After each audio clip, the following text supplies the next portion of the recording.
What's going on? I'm going to show you all how to make some drum practice pads. There are 100 options of how you can do it, but I'm gonna show you what I can do to what I do to make practice pads. I'm gonna give you everything you need, give you a cost, and again, you can just whatever you find. So I'm gonna show you the materials that I'm going to use for this drum pad. First thing, you need the board. You see this? This is I think this is 8 foot by 2. How wide is this? This is. I'm gonna put a picture of the Lowe's. I got this from Lowe's. I want my boards to be thick. Now you can go a little cheaper route and get the boards that's half as this, but I'll tell you why I want my boards this thick for drum pads. All right, and I'm gonna put the Lowe's item number right here. Then you're gonna need, I'm using this liquid nails. It's like $1.50 for this. This is, I'm gonna try this. I think I've used this before, and there may be another adhesive out there that may be better, but over time, but I think this liquid nails should hold up to what we're trying to do. Third thing, I got this at Walmart. It's a high density pro mat. It's like a little yoga mat. It's like a little rubbery thing type stuff. This is the most expensive thing. This was $30. But with this, as much as that pad is, man, I probably can make well over 30 drum pads with this amount. Or you can go find you some mouse pads. That's what I was looking for, but the Walmart I went to didn't have the mouse pads, so I just went and got this. So it's a yoga pad. That's what it is, Walmart. Oh, back to the board. So this was $29. The wood itself was $10. That piece of wood, 10 by 8 foot something, that was $10. Other items you'll need, tape measure. I got this square right there. A little spatula type thing. I'm gonna spread the adhesive on there. Circular saw. If you don't have that in Lowe's, maybe able to cut them down to the size you want. This little handheld router is optional. I just like the edge out, clean up the edges so there's no sharp edges, but that's high. You can take a little block of sandpaper and do that. All right, let's get started. All right, so we should already know the length of this, but I'm just gonna case your board. Again, find any scrap wood anywhere and do this whole same project. So this is 8 feet. So that is 8 feet long. So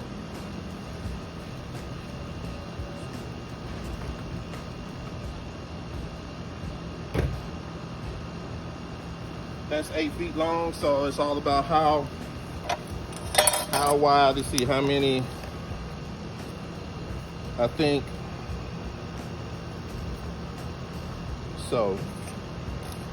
I'm gonna go with 8 inches. I'm gonna go with 8 inches all the way down.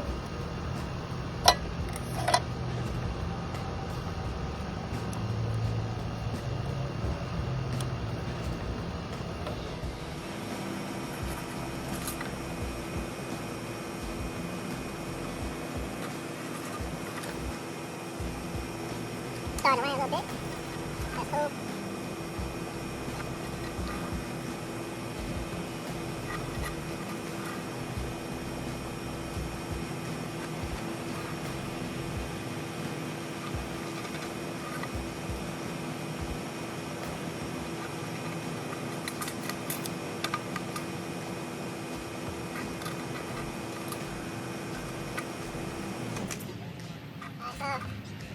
Last one about 7 inches. So I got 1, 2, 3, 4, 5, 6, 7, 8, 9, 10, 11, 12 practice pads out of this one piece of wood. $10. Alright? I get the cutting started around a little bit, so hopefully I can get this all in.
All right, as you can tell, the rain got me, so had to move into the garage. Excuse the mess in the garage, but we're gonna get this thing done.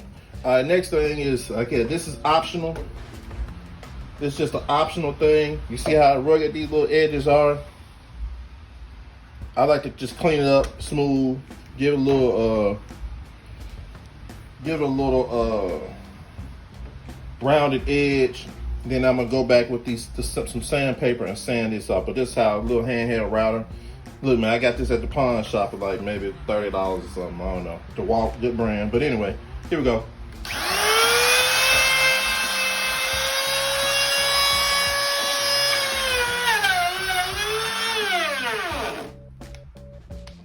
Well, my wood might be too damp, so hold on.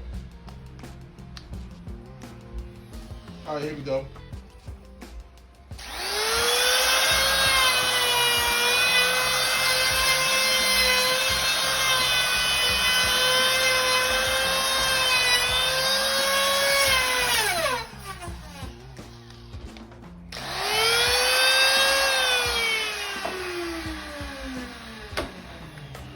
Adjust the block.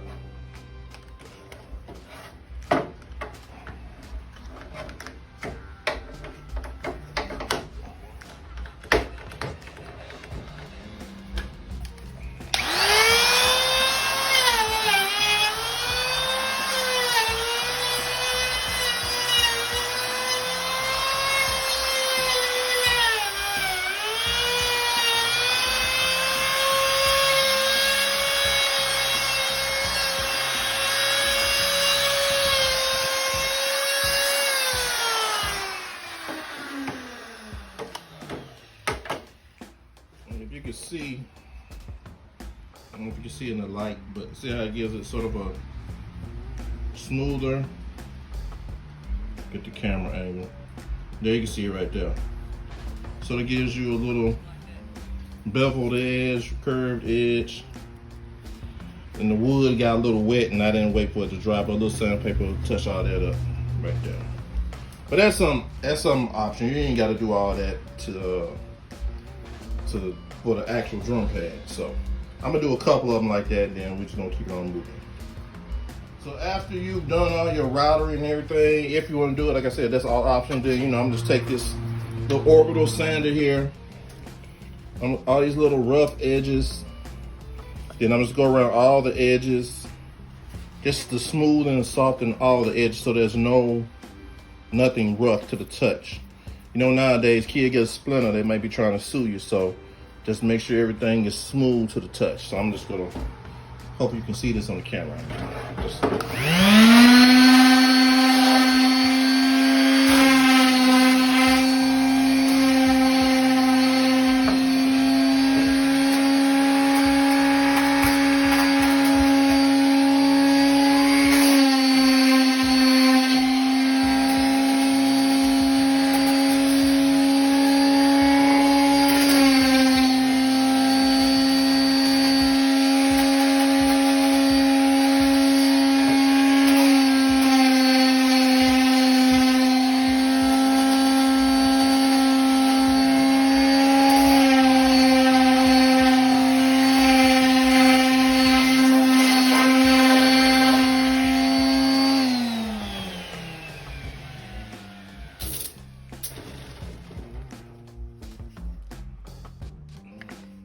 Bam, there you go. Softer. I can rub my hand all around it. I get the edge right there, I forgot that edge. Everything is sort of smooth. I don't feel anything rough with my hand. All right, so you do that 20 more times and you're good to go. All right, let's get to the next step. All right, now I got them all sanded. All of them are smooth to the touch. And you can always go back, you find a rough edge, you can always go back after you finish everything and touch them up. All right, so now let's get to the next part, which is adding the pad onto the onto the block of wood. All right, so if you notice, See those circles on the wood? That's your crown. I think that's what it's called. The crown of the wood. So that means it's growing outward that way. So you make sure you want to put your pad on the top of the crown. Just think of a curve. Put your pad on the top of that. Because that means the wood is sort of, that way when you're playing down on it, you sort of putting down. I mean, it really don't matter, but just woodworking thing. Put your pad on top of those circles. So it's sitting on top of the circles. All right. So let's get to the next part. Okay, now we got our yoga mat, exercise mat, whatever you want to call it. Now it's all about trying to measure how much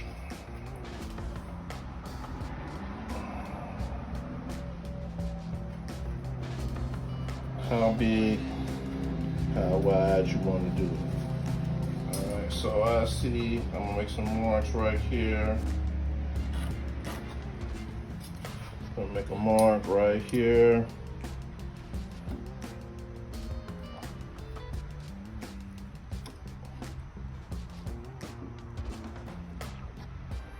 I'm not left-handed, so I guess I gotta get it here with my right hand. So you got some little circles on, little pattern actually on the mat that can help you make a straight cut. Excuse me if I'm blocking the camera. I don't know, flies are attracted to this wood for some reason. I don't know why. All right. Oh man, perfect fit. Perfect fit. Pad. Now on this particular mat, you see these little circles, that's the side I'm gonna glue down. You see how the curve of that, it's always been curved up. So that's gonna, I guess the little the circles on there help me give a little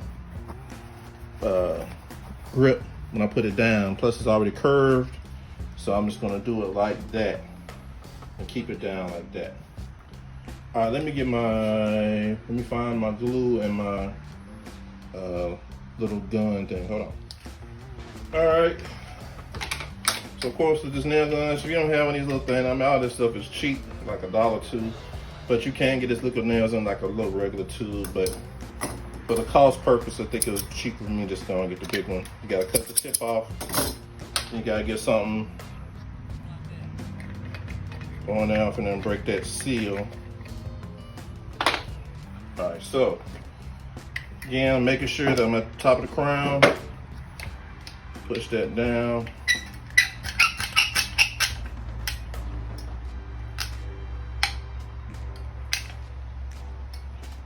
So what I'm gonna do, I'm gonna put some, especially my corners and my edges. You gotta hit the little button so it stops oozing out. Then I'm gonna take this little spatula here thing. I'm gonna sort of spread it on.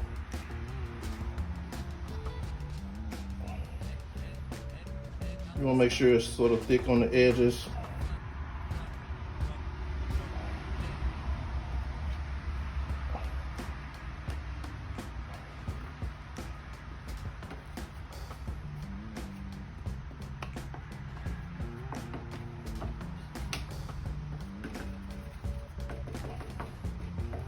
You don't want to be completely too smooth, you know, like putting tile down. You want to have some little lumps in there so it can grab onto the little rubber mat. But I want to make sure I get out to my edges. And it's going to ooze out a little bit probably. All right, that's cool for that right there. All right. Put this down.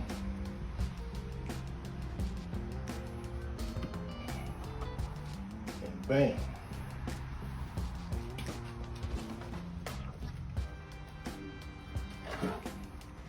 And just that quick, it's already eased. Of course, I'm gonna use the weight of some other these on here. I'm just stack them like this. And as I cut, As I cut each board, just getting a little pressure to put on, that bottom while it's gluing. All right, you do that. 10, 11, 12, I forgot how many pads I got. 12, 1, 2, 3, 4, 5, 6, 7, 8, 9, 10, 11, 12. Do it 11 more times and we're good to go. I'll do one more. And I'll suggest make sure you just go ahead and don't try to pre-cut, because depending on how accurate your cuts were with the circular saw, might be off a little bit. So just measure each one. For instance, I'm gonna take this one and I'm gonna just measure each one as I go. So for the most part, the width should be the same. So let me go ahead and cut this. Go ahead and cut this one here.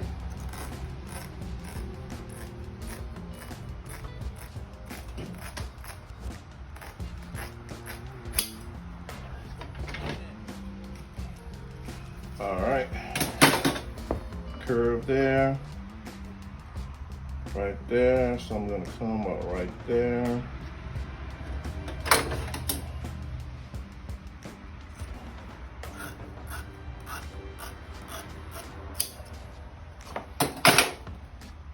Again, there you go, bam.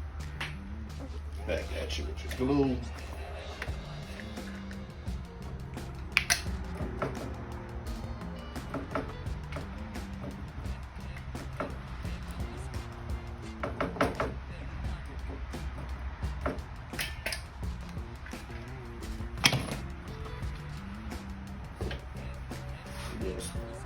Putty knife, or whatever you want to call this thing. Spread it on there. On the edges.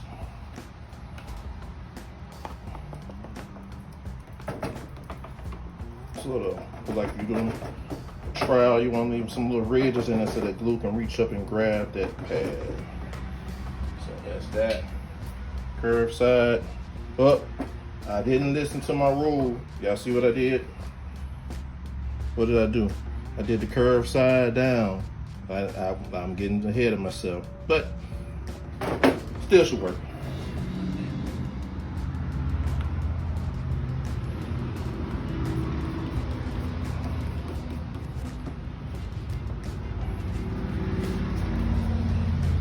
Press down.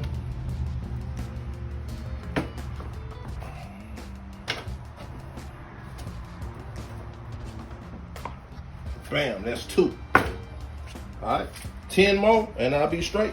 I'll be back with the finished product. As you see, I'm getting down to the last few, and you can see just, I guess, the dimensions of the board I cut now. You see the difference where I was sort of covering the whole board right here. And I have about 4 of these little pads that are just doesn't cover the full board. Man, that's cool too. So I don't want any of this to go. I don't want to go to waste. So I'm gonna make this too. This is cool. So I'm gonna roll with this right here. So if you happen to come up on that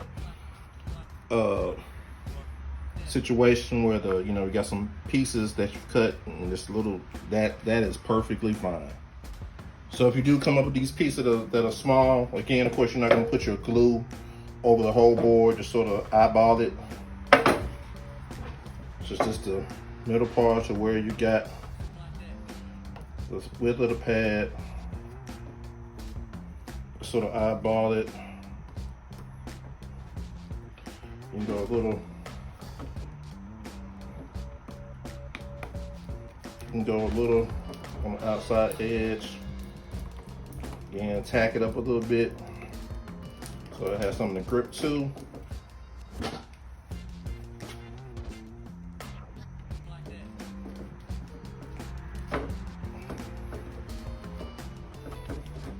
Again, bam, there you go. I only have 2 more to go. All right, as you can see, I got 1, 2, 3, 4, 5, 6, 12 practice pads. Done, cut, sanded, rubber pad put on. Now I got this board right here. got some weight on top of it. I'm gonna let them completely dry. Probably 24 hours, you know, a day or two, so that it actually cure to that rubber before I actually start playing on them. All right, so look how much of this I have left. I probably could have done, I got one scrap piece here, so that's 1, 2, 3, 4, 5, 6, 7, 8, 9, 10, 11, 12, 13, 14, 15, 16, 17, 18, 19, 20. I probably at least 20 more boards, so I could have doubled this, almost doubled that. I can get at least 20 more out of this one $30 yoga mat. Hey, that's not a bad deal. All right, so still got more to do. So let me recap everything. One reason why I want to put this thick board. So let me do this right quick.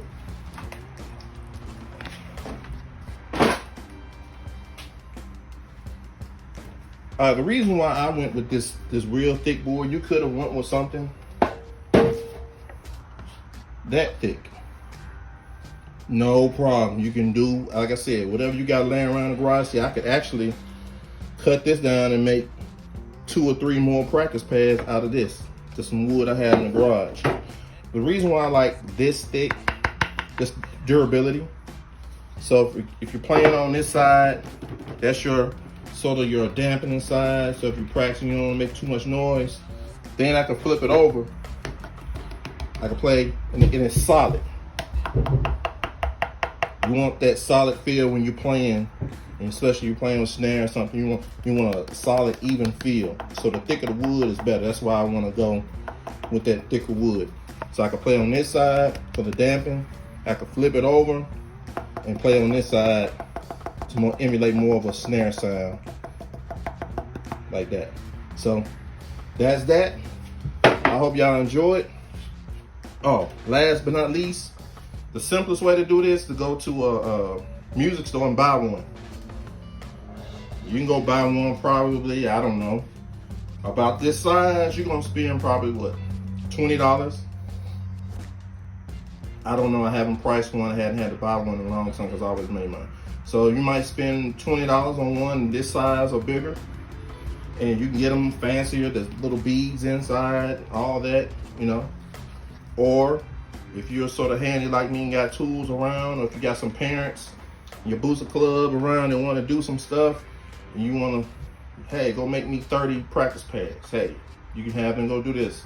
If you have an industrial arts class in your school, that could be sort of a collaborative type thing you do, teach them cross curriculum type thing. You can have them go make some of these in their woodshop class, and teach, give them a grade.